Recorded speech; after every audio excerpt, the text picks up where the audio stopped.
todos nós, você também deve ter ouvido que algo está acontecendo na Venezuela esses dias. E como sempre acontece nesses casos, somos inundados por notícias da grande mídia com seus próprios interesses. A começar com os mesmos refrões, com os conceitos criados para nos dar medo e não para nos informar. Surgem rapidamente palavras como repressão, ditadura, censura. Mas, como já estamos acostumados, os interesses de oligarquias, dos banqueiros, do Império Norte-Americano estão por trás dessas notícias. Vamos tentar fazer uma leitura mais profunda e entender o que realmente está acontecendo na Venezuela. É muito importante dar uma olhada na geopolítica. A primeira coisa que temos para saber é que a Venezuela tem as maiores reservas de petróleo conhecidas no mundo. Mas vamos entender melhor o que está acontecendo na Venezuela se dermos uma olhada para o seu vizinho do norte, para os Estados Unidos. A sociedade americana é uma das maiores consumidoras dos derivados de petróleo do mundo. Primeiramente, no que diz respeito à gasolina, eles têm a mais alta taxa de carros por habitante do planeta. E obviamente existem outros derivados, como plástico, roupas, cosméticos. Para sustentar essa sociedade dependente de petróleo, os Estados Unidos têm que importar 60 dos 100 barris que consomem. Vamos tentar dar uma olhada um pouco mais ampliada de onde vem o petróleo que é consumido nos Estados Unidos. Nesse sentido, o Oriente Médio é uma área-chave. Os Estados Unidos importam uma parte significativa do seu petróleo da Arábia Saudita, Catar, dos Emirados Árabes Unidos. E com esses aliados lançou-se uma estratégia para dominar politicamente a região. São esses interesses de energia, tanto de gás como de petróleo, que estão por trás da guerra no Iraque, da atual situação na Síria, da ocupação na Palestina e da intervenção na Líbia. Agora, uma vez que vimos tudo isso, um simples cálculo nos permitirá ver por que a Venezuela é tão importante para os Estados Unidos.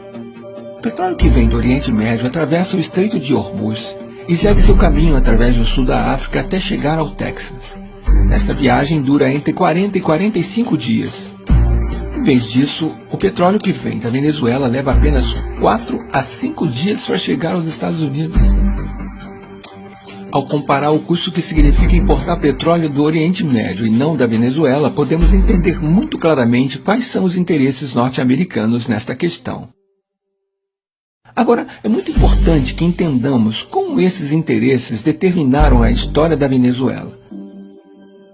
Por mais de 40 anos, isso foi determinado pelo que foi chamado Pacto de Ponto Fixo. Foi um pacto político entre a Ação Democrática e o COPEI, o Comitê de Organização Política Eleitoral Independente. Através desse pacto, eles concordaram em um programa político comum, e a única coisa que mudava era que eles alternavam no poder de acordo com as eleições. Esses dois partidos de direita sequestraram completamente a democracia venezuelana por mais de 40 anos, defendendo apenas os interesses das oligarquias e deixando o povo venezuelano sem qualquer representação. O que eles garantiram durante os 40 anos no poder foi um petróleo barato para os Estados Unidos. Isso causou muita pobreza ao povo, que começou a se manifestar cada vez mais forte. Em fevereiro e março de 1989, essas manifestações já atingiram seu pico, até que foi chamado de Caracaço. Este marco histórico triste para a Venezuela significou a ordem do governo venezuelano para atirar nos manifestantes. Morreram mais de 3.000 pessoas em uma semana. Entre os comandantes militares que se recusaram a atirar nos manifestantes durante o Caracaço se encontrava um muito particular, o comandante Hugo Chávez Frías. Logo depois que tentaram derrubar este regime assassino da oligarquia através de uma rebelião militar que não funcionou, o comandante Chávez se candidatou às eleições e foi assim que ele foi eleito, em 1998, presidente da República da Venezuela. O governo do comandante Chávez significou uma mudança histórica para os venezuelanos e venezuelanas. Primeiro de tudo por causa do enorme fortalecimento da democracia no país. Começou reformulando de forma democrática todas as instituições do Estado através de uma Assembleia Constituinte. Nos 15 anos que levaram a Revolução Bolivariana, foi dada a cifra incrível de 19 eleições, das quais 18 foram vencidas pelo processo revolucionário. Esse processo de democracia representativa permanente também foi completado por um fortalecimento da democracia participativa na Venezuela. Os avanços resultantes das políticas sociais também têm sido muito importantes. A pobreza passou de 54,2% em 95 para 23,9% em 2012. A mortalidade infantil diminuiu em 50%. A saúde e a seguridade social somam atualmente 21% do orçamento do Estado venezuelano. As matrículas universitárias foi de 800 mil para 2.600.000 atualmente. E a Venezuela conta com 75 universidades públicas. Já foi erradicado o analfabetismo em todo o país.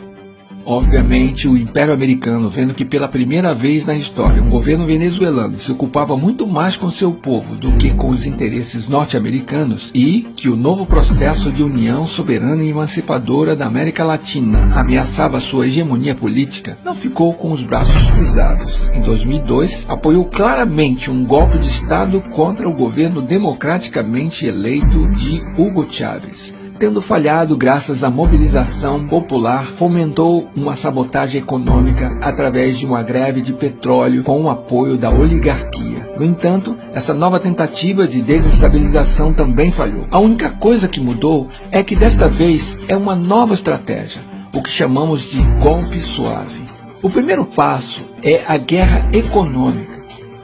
Por mais que se tenha feito muitas mudanças na economia venezuelana, o país ainda depende muito das importações para satisfazer as suas necessidades básicas. E a mesma oligarquia que historicamente criou essa situação está tentando se aproveitar agora dela.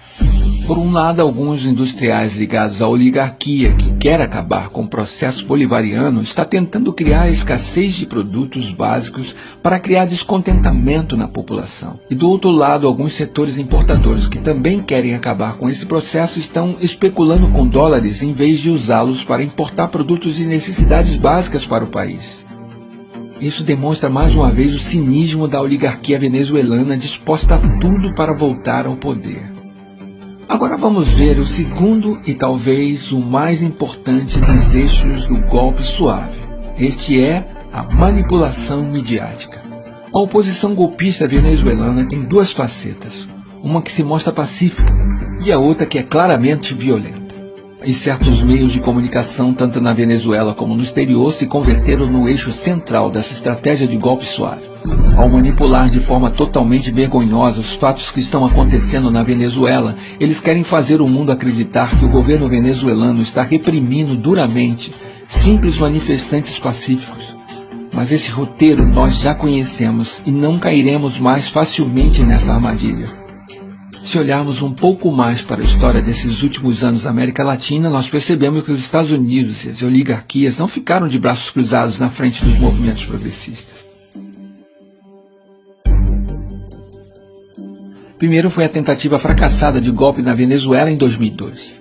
Infelizmente, em 2010, o golpe de Estado em Honduras se concretizou. Então foi a vez do Equador, onde felizmente a tentativa de golpe de Estado em 2010 falhou. Mas isso não terminou e o governo paraguaio de Lugo não teve tanta sorte. E em 2012, ele estava derrubado por um golpe de Estado parlamentar.